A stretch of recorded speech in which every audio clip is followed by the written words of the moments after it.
Isomo ryo mu gitabo cy'umuhanuzi Danieli.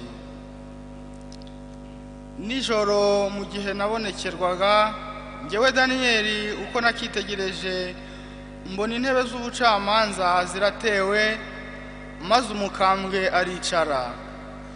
Umwambaro we warereranaga nk'urubura, imisatsi ye yera nk'ubwoya bw'intama.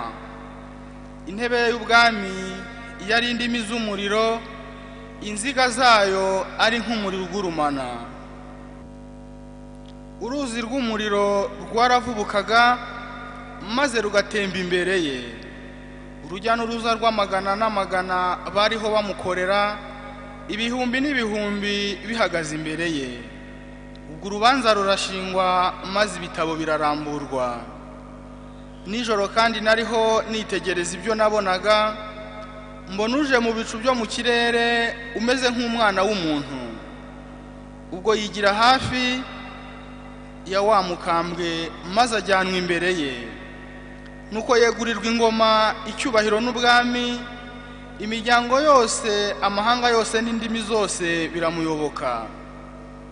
Ubwami bwe n'ubwami buhoraho iteka ntibuzashira, n'ingoma ye n'ingoma itazagira ikiyitsimbura. Iryo ni ijambo ry'Imana.